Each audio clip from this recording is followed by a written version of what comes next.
শুক্রবার সকালে প্রাতঃক্রিয়া সেরে স্নান করে বেরিয়ে, আমি প্রত্যেককে বলছি, আমি রামকৃষ্ণ মিশনের ছাত্র, এটা আমার উপদেশ নয়, এটা আপনাদের প্রতি আমার আবেদন এবং অনুরোধ।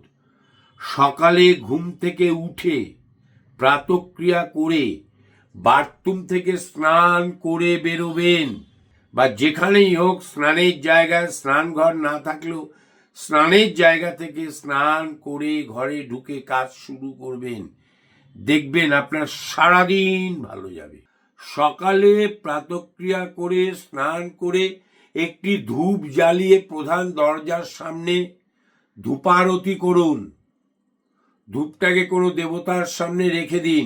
ধুনো দিয়ে আরতি করলে খুব ভালো হয়, অল্প ধুনো দেবেন, তাহলে বাড়িতে ছিটছিট কাঁচের জিনিসপত্র থাকলে, কাঠে পলিশ করা জিনিস থাকলে সেগুলো তেল তেলে হয়ে যায়, চটা ধরে যায়।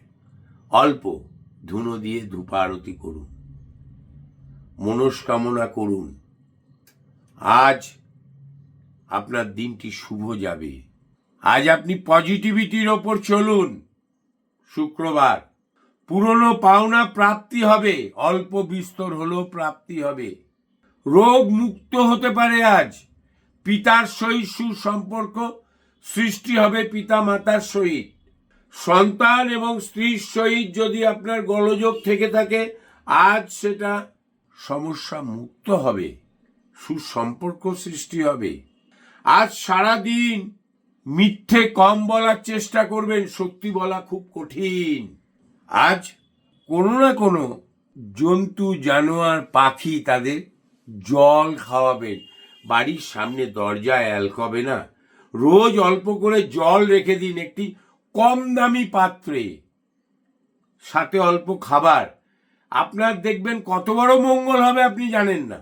আজ থেকে শুরু করুন। শুক্রবার, আজ থেকে শুরু করুন। সন্তানের শারীরিক ভাব শুভ থাকবে। আজ পরীক্ষা দিলে পরীক্ষায় কৃতকার্যতা করার মতন প্রশ্নের উত্তর দেবে।